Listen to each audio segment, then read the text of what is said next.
Hello, you alright? My name's Shay Stedford. I am a production tutor here at ACM, and today is the first after school club session. And in this session, I'm going to be giving you a guide at making beats from the ground up, pretty much. So we're going to be making a basic beat. I'm going to be making house music today. If you don't like house music, it doesn't really make a difference. It's just going through the techniques and using the software. Today I'm going to be using this software. This is Logic Pro X. If you don't have this already, that's not a problem. It is free for 90 days. So you can go to the App Store and it is completely free for 90 full days, fully functioning, and it gives you all the access to everything. Or you may already be aware of something called GarageBand.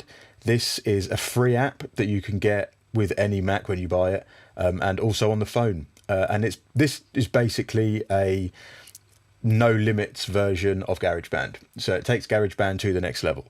So if you've got experience with GarageBand, you'll probably know a little bit more about this. However, at ACM, we do courses based around softwares like Logic Pro, Ableton, and many others as well. But I'm going to be showing this in Logic today because it is one of the most logical, funnily enough. So yeah, let's get straight into this because this is going to be the first bit of music I've made today. So yes, let's get into it. So first of all, this is Logic. That's what it looks like when you open it. I'm going to start with drums today. So the idea behind that is to get a groove down.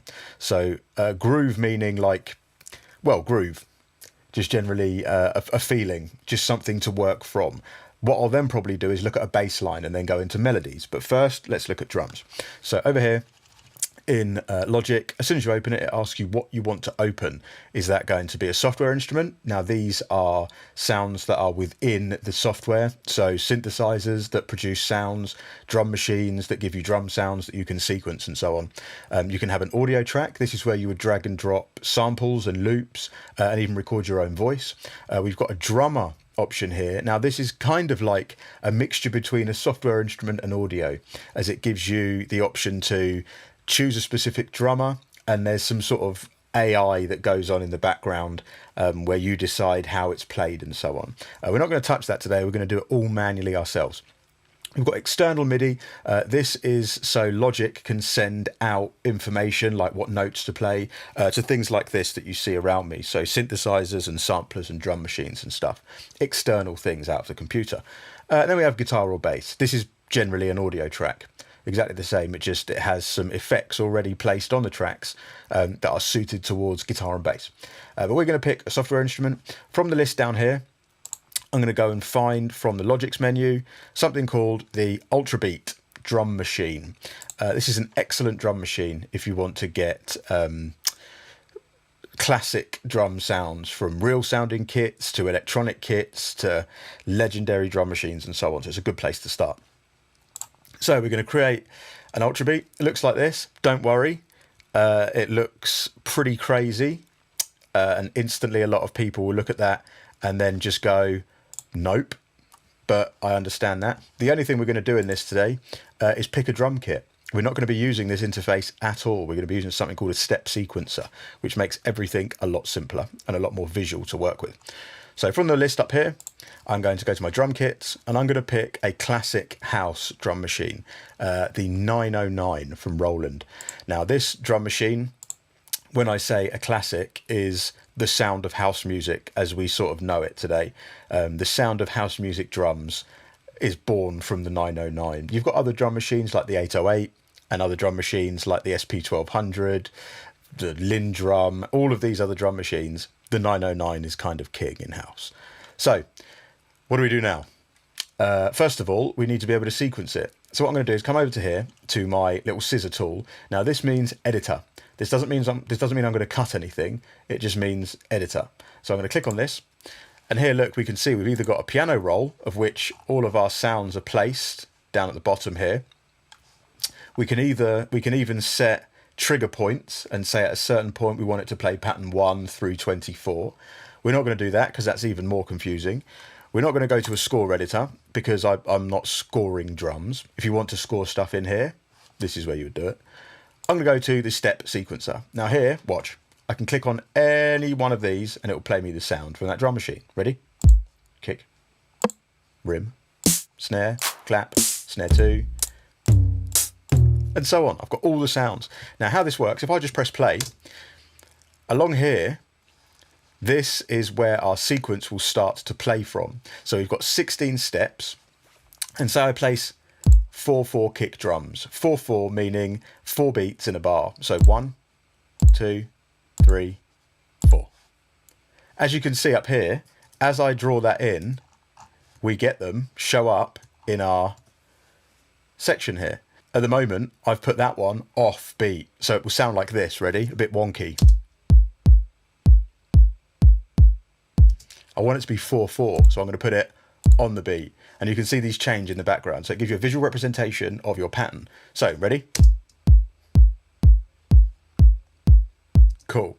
I'm going to shorten this clip down to just a bar. So we can see from this here what we're working with in this grid. Now, as you can see, when I press play, if I just loop this over, when I press play, you see the line follows it.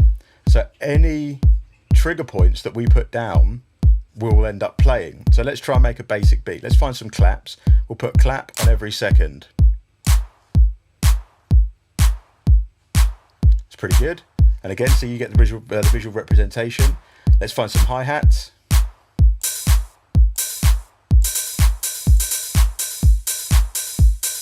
Cool. Let's get some closed hats.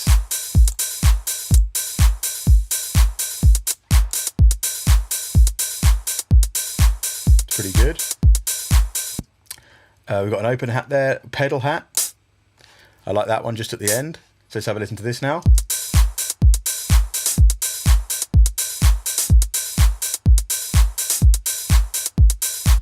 I quite like that, but it's too repetitive, it's too boring. This is when we can start to think about creating a longer pattern with a few different variations and changes. Now, it's very important when you're making beats especially to have variations at the end of not necessarily a bar, but at least 4 bars, just so there is some variation to the beat. And the easiest way to do that is to copy and paste each of these patterns over and just make slight changes to them. And the change normally happens within the last quarter of the bar. So I'm going to do that here. Just by holding down the Option key and clicking and dragging, I can click and drag over and make copies. So now we've got a 4-bar loop, but each of these sections will represent different step sequences. So I might put another kick there.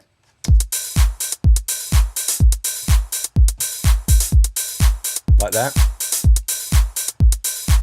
And now what I'm going to do here is put one there, and maybe a little bit of a trill here. Now by that I mean this. I can go to the drop down arrows at the end of each of these sounds. And now I get the option to change the velocity of every single one of these notes. Velocity meaning the volume, basically how hard something is hit. But also the note repeat. So on this one, I'm going to put 3 note repeats. So let's have a listen to the end here and see what it sounds like. It's not too bad. Maybe put that one there instead and give that 3.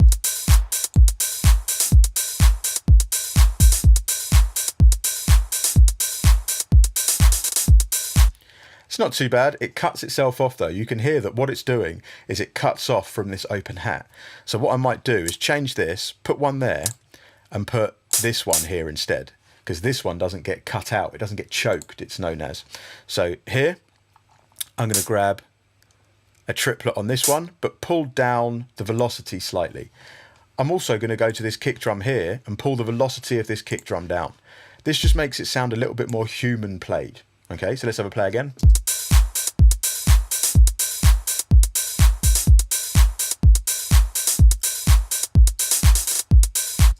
Pretty nice. At the start of this, I think I'm going to want to go for an 8-bar. But the very first one, I'm going to find a crash cymbal. There must be a crash cymbal here. If there isn't one, we'll just have to find one and put one in. So I don't think I can see one here.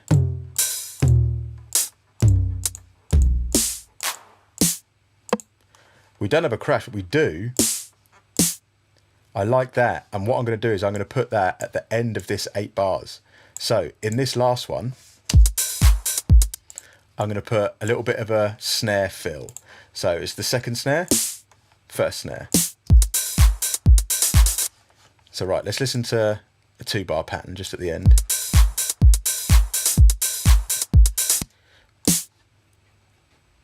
Boom, boom, boom.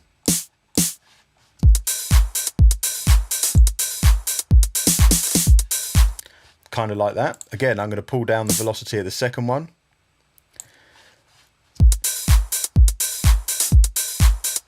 So now we've got a good basis for an 8-bar loop that's got a bit of variation in it.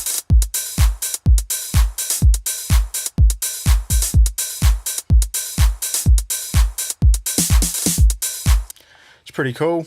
These are still a bit too loud, all of them. So I'm going to pull the volumes down of these back down to about 57 out of 127 possible values. So basically in MIDI terms, so all we're doing here is dealing with something called MIDI, a musical instrument digital interface. So we're telling the computer to make certain sounds, what notes to play, but not only what notes to play, how hard to play them, how long to play them, and how many times we play them. So here, this is a MIDI trigger telling this snare drum to play when it gets to this section of the pattern. But then not just what to play, how loud to play it or how hard to play it. So we're telling these to play at various volumes. And as you can see from the bottom one, this one is going to note repeat that many times on that one trigger. So let's play again. At the end here, I'm going to press Option and C and change the colour of this last loop. So what this tells me is that this is my fill loop. I'm also going to add a few more kicks in here.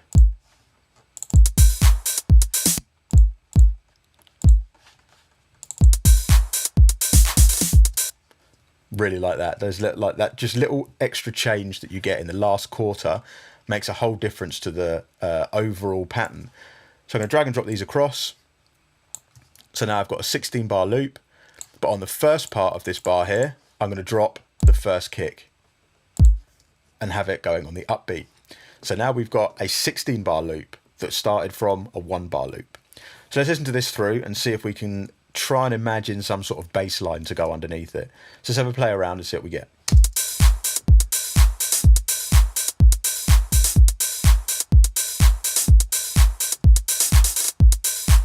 Really like that fill.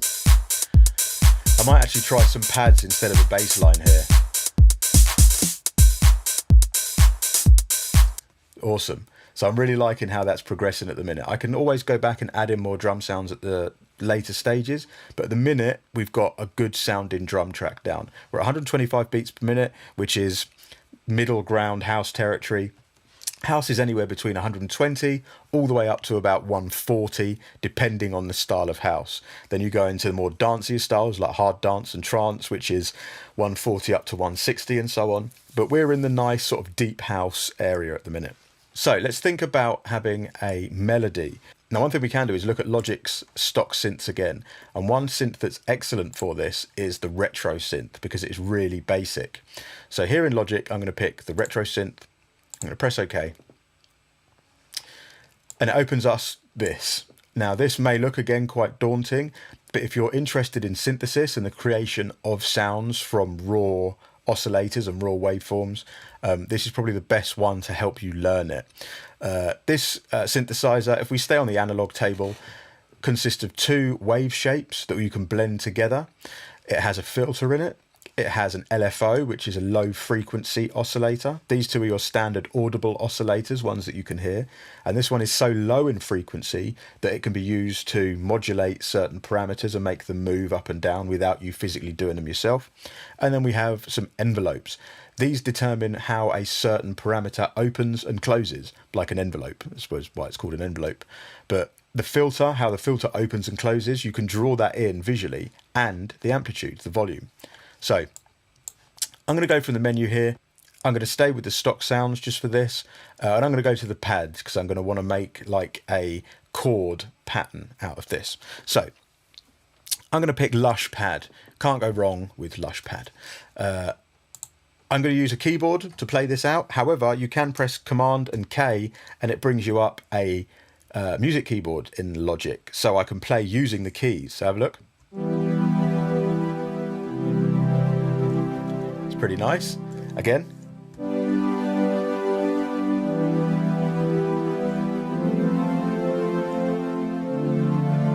It's kind of nice, right? However, you don't get to change the velocity with this. This is a velocity sensitive synthesizer, so the harder I play notes, the different the sound is going to be. So let's have a look, see what I mean.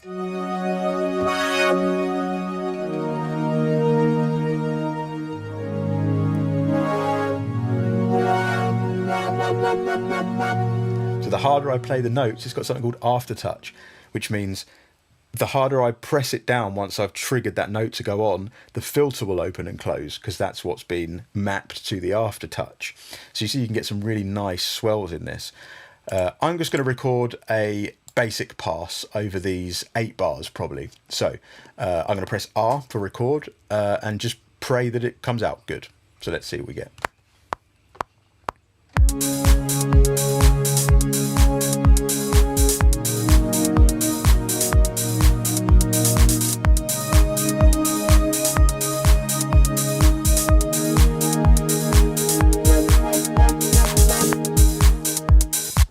That was pretty nice, that little whoop whoop. See, it's nice aftertouch. So with those MIDI notes, you can see here, look, these are all the notes that I've played. All I have to do is double click on it and it opens me up to the piano roll. Now, as you can see here, the step sequencer is grayed out. This is because we can't step sequence the notes. We can step sequence drums, but we can't step sequence a synthesizer. We have to play those notes in using either a keyboard or the computer's keyboard or a piano roll. Now, as you can see here, the various colours relate to the various velocities that we have. So if I just open up my automation lane here, you'll see all of these green lines show the various velocities from very small, low, up to very high, meaning hit quite hard. Okay, I'm going to leave the velocities as they are because it sounded quite nice. But what I am going to do is quantize this. Now, this means putting the notes bang to grid so they snap perfectly in time. As you can see here, some of these are on time, like that one's dead on the line. That one's pretty much on the line. This one's a bit rubbish. These ones are all early. And that's because we're human. And it's how things are played. The only thing that I'm going to quantize in this is the first chord. In order to do this, I just select all the notes. So click and drag over the notes. And over here, we've got time quantize. I can just press Q on the keyboard and it'll do it for me. But I'm going to press Q here. And you see all of those notes snap to be online with the grid. Let me just zoom in here so you can see what I'm talking about. So if I undo that, you see this is the timing of how I played it. If I press Q, it snaps them all perfectly on time. So I know that the first chord in that pattern is going to be perfectly on time. So I'm going to drag and drop this across. So you've got 2 of these. And let's have a listen and see what we get. It's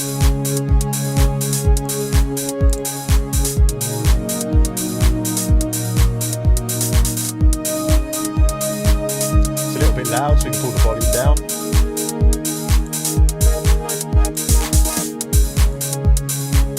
Pretty nice. One thing that's annoying me a little bit is the sound's a bit too thick. I know that's going to really overpower everything else that's going to go in the track, like high synths and arpeggios and things. One way we can sort that out is to add in something called equalization. And now over here in the track itself, you've got something called EQ, which is short for equalization. It's the abbreviated term. I could double click on that and it opens me up this visual graph.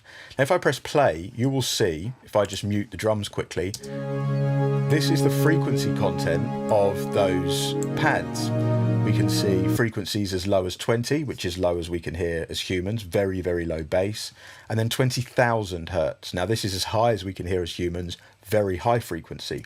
Now, frequency is just pitch, so certain frequencies will give you a specific pitch, for instance, but the visual representation we get is showing us what frequencies are playing and how loud they're playing within a given sound. So here we can see it's very low mid-frequency heavy.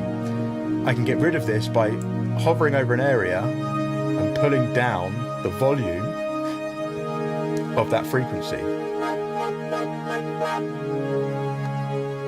So now it's no longer as harsh as it was like this, where it's thick and warm, but it's probably going to get in the way of other instruments later. It's not really that bright, so I can brighten it up with some higher frequencies by clicking this node. making it brighter and more present with some equalization. See, it's a lot clearer and more open. Let's bring the drums back in.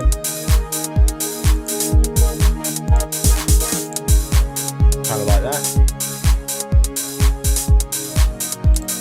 Maybe pick a filter, like a low pass filter. It's kind of nice. I'll probably leave that about there actually, it's kind of nice. Because now it's still open, but it sounds a bit more vintage and a bit older. Next we can think about a bass line. So I'm going to pick the same synth again. So I'm just going to duplicate this track over. However, this one, I'm going to take the equalizer off and I'm going to change the preset. So I'm going to come to something called a synth bass because that's what we're looking for. Let's look at deep square bass or classic analog bass. There we go, classic house. What I'm going to do is I'm going to use the keyboard for this, the actual keyboard, because it's fixed velocity. Now I want all of my notes in the bass line to be the same velocity, so they're consistent. If I use the keyboard to do this, my playing isn't going to be exact every time, so I'm going to have to go in afterwards and make all the velocities the same. To change that, or to just not have to bother doing that, I'm going to click Command and K, and now all of my velocities, as you can see from this visual, are going to be at 98 out of a possible 127.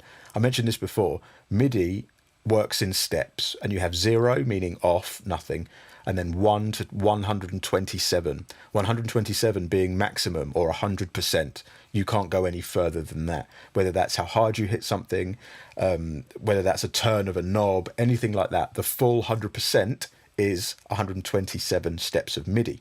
So here we're at 98. So we're not that hard, but we're not quiet either. We're in the middle. So let's have a listen and see what this sounds like. Command and K. I'm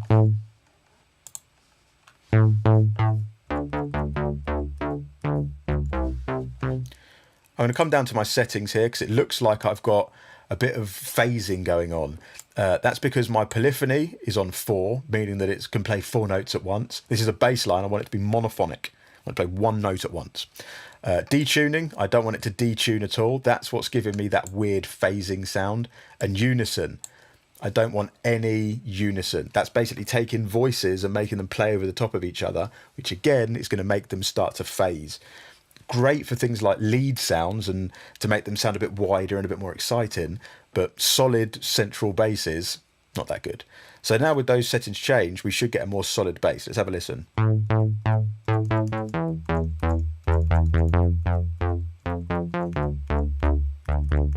Still going left and right, which is a bit annoying. So what I'm going to do instead is change the spread down to 0. So we have 0 stereo spread. This should now be central. Perfect. I'm going to change these to square waves. Change the sense to 0, so we've got no detuning. Lower an octave.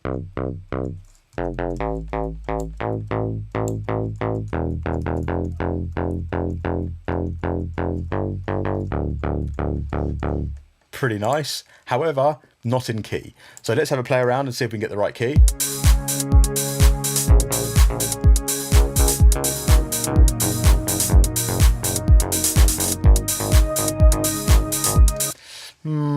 I really like the bass line being there.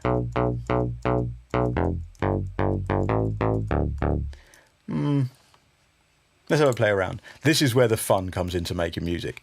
Making those little slight decisions and just trying to figure out how to get these things to work. So, this bass line is a little bit too sharp. I can see here the filter's all the way down. However, the filter envelope is really snappy and it opens fully. All I need to do is close this to make it seem a little bit duller. Much nicer. Add some sub into it.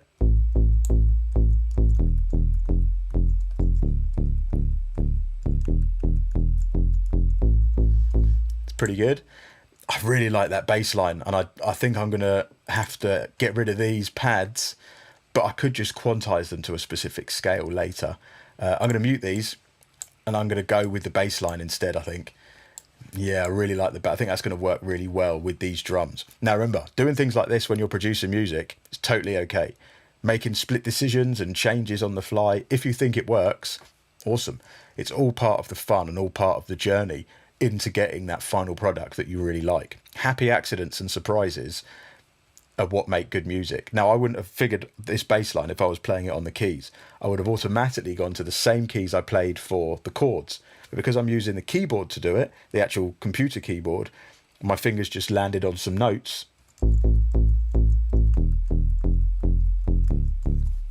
Great bass line for house. So let's record that in.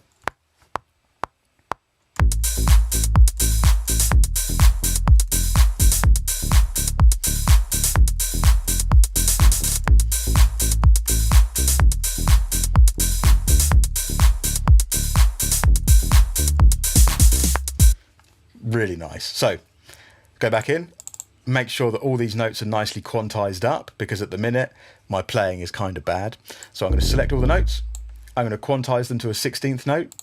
However, I'm going to add some swing to this. Now what this does, if I zoom in here, you'll see adding swing on a 16th note is going to move some of these slightly off time and give it a bit more groove. So it works with the drums to give a bit more of a housey, deep house groove to the sound. Makes you want to move your neck a bit more.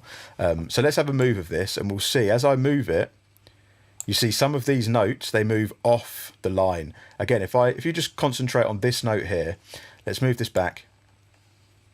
See that? That's a massive change. Now what we get from this is this.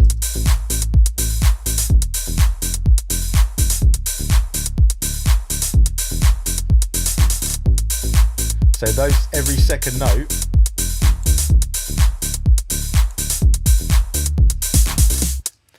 don't like that last bit, so I can go in and just manually change that now. So let's have a listen. Whoa, just pick one.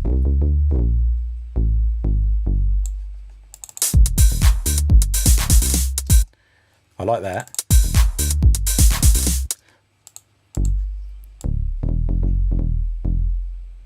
Maybe there. Boom, boom, boom, boom, boom, boom. Like that. Duplicate that over. So now we've got a bass line in. So let's see what we can salvage from these chords, because they're going to be out of key at the minute, but it sounded really nice. So where are we?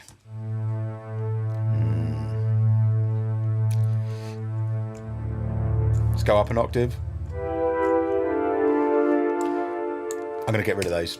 I'm going to get rid of them and just start to play a new one. So let's have a play around.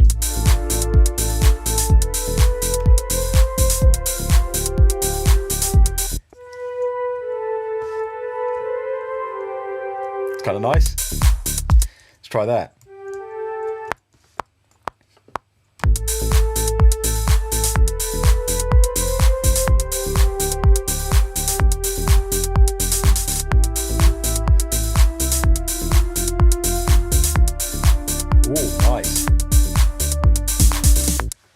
I really like that.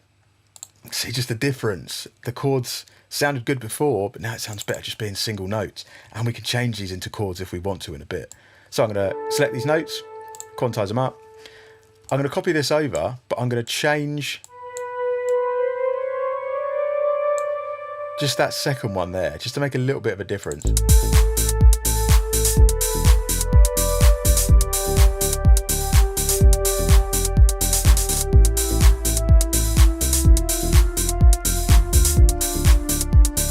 Nice, so let's have a listen together.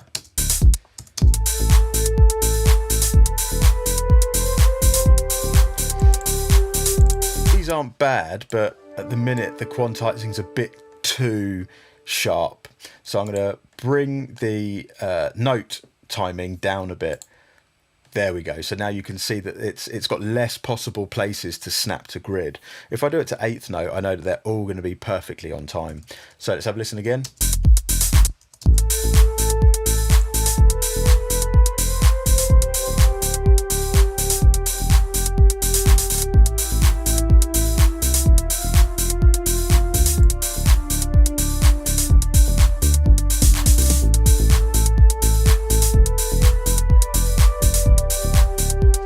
really like that. It's kind of coming together a bit.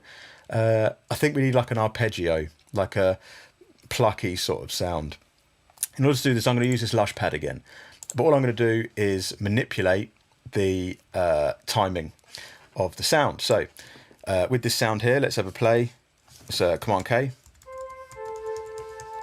Now at the minute, it starts very slow. The amp envelope, the volume of the sound, starts quiet and gradually gets loud. What we want it to be loud as soon as we hit it. See? But I don't want it to be loud for very long. I want it to be loud for a split second and then go really quiet again. And I don't want it to last for very long either, so I pull the release down.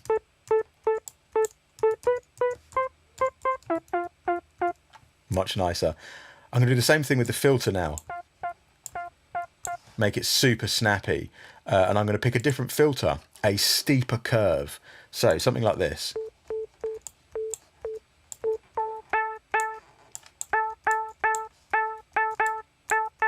That's pretty nice.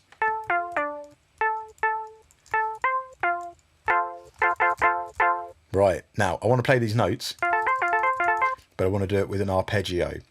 Now in order to do that, I can come over to my MIDI effects on this track and pick arpeggiator. Here we go. Sweet, I've got different variations, up and down, down, up, down. Kind of works for house down. We've also got variations, so a little bit of a difference to where the notes lie.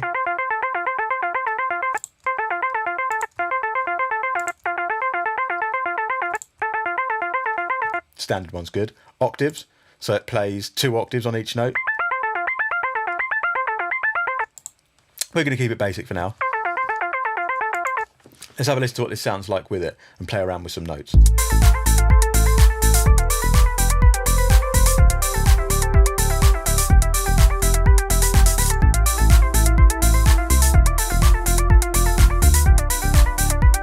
That's pretty nice, just bashing notes on the keyboard in that key. Ready? Let's just record that in.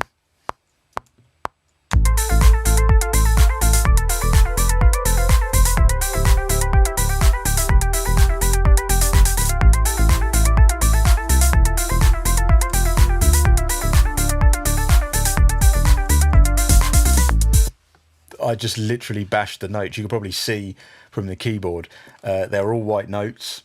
So I know that it's going to be in key. Let's come in here, let's quantize all these up. And go back into the sound itself and manipulate it a bit more.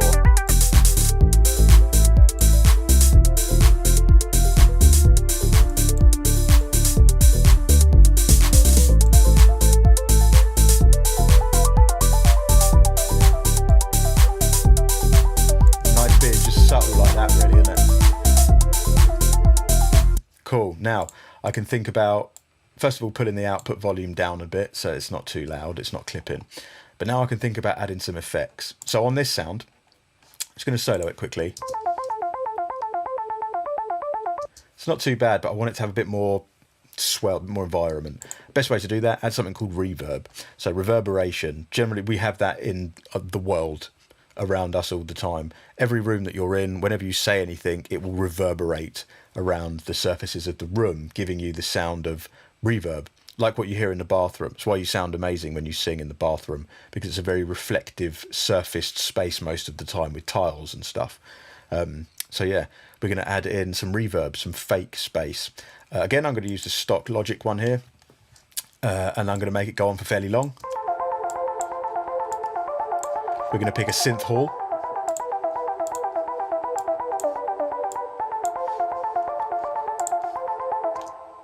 It's kind of nice. It's got more of an environment to it now, more of an atmosphere. Next thing I'm going to add in is a delay. So I'm going to come down to my delay menu and I'm going to pick the standard Logic stereo delay. This gives you a delay for the left and a delay for the right. And let's see what they sound like. It's not bad. I think I want it to have less, so we'll go a half note triplet and a half note. I think might work. So we'll play around and see.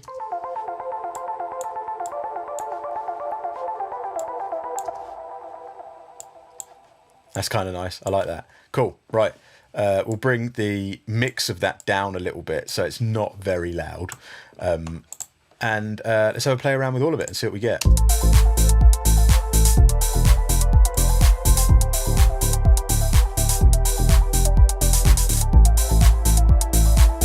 Pull the volume of this down.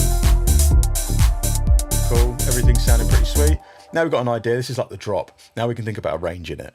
And now remember, we're just making ideas, just a basic idea here for a tune. And we've got a drop idea of 16 bars. The easiest way to sort this out and get a full arrangement is to select everything and just copy and paste it over loads of times. Now, the reason for this, we're not just going to leave it like this. We're not going to leave it at 65 bars, which is 2 minutes. We're going to grab all of these like this. There we go. So we're going to grab everything we've got here, which now goes up to 3 minutes and 5 seconds. We're obviously not going to play a loop for that long. It's going to sound boring. What we're going to do is delete things and make a basic arrangement. So first of all, for the first 8 bars, I don't want any drums and I don't want any bass. I just want the pads. Okay. Next 8 bars, I still don't want any bass. I do want the I do want that, and I don't want any drums. Okay, next on the 16 bar, I don't want any bass still. Okay, but I do want my drums. However, the drums I want for this first section, all I want is kick drums. Okay, I just want a 4/4 kick drum.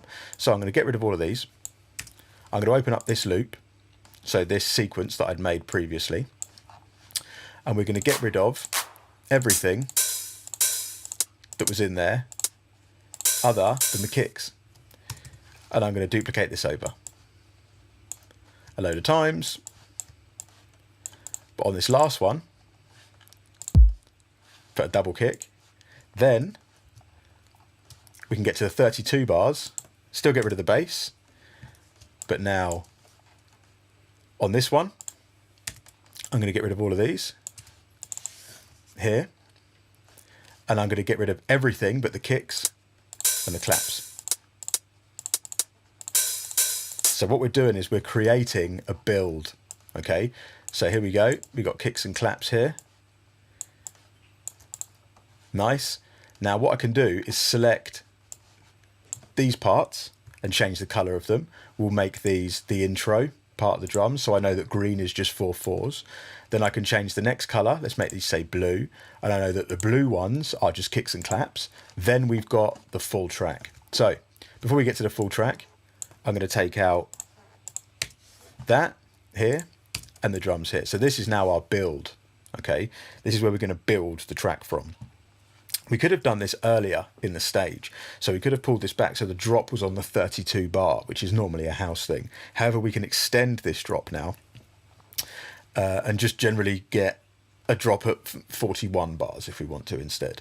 You get to decide where you want it to lie. So look, here we've got an intro, we've got the starts of a verse, we've then got a build up, we've then got the break, we've then got the drop, which we're going to do for 16 bars.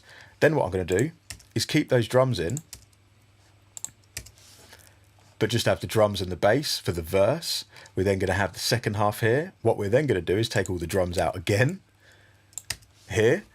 So now all of our drums are gone from this. We've got another break, which is no bass, just instrumentation. Then we've got a drop again. So let's have a listen and see what we've got. Ready? This is a great time to think about adding in more transition effects because it gives you more of an idea about where to place them just by creating a basic arrangement. Now remember, all we've got is drums, bass line, melody of two of.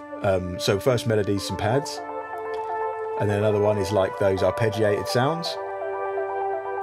But now it gives you an idea if you're going to be writing songs to this, writing lyrics.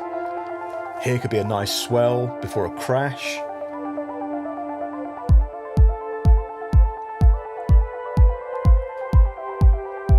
Pretty nice. Already getting some vocal ideas for this. Nice clean vocal. Now we can start to bring in harmonies with the claps.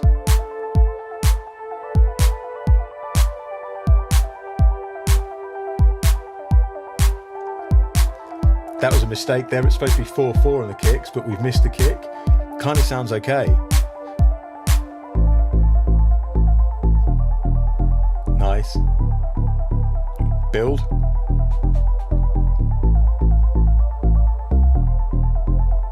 We can now think about automating that arpeggio up.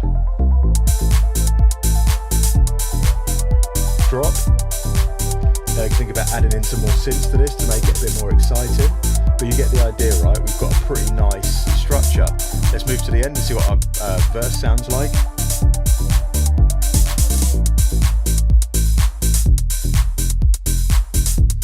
Cool, second verse. As this gets towards the end of the second verse, we're going to get our little pad come in. Maybe a crash here. Cool, let's get to the end, see the last breakdown.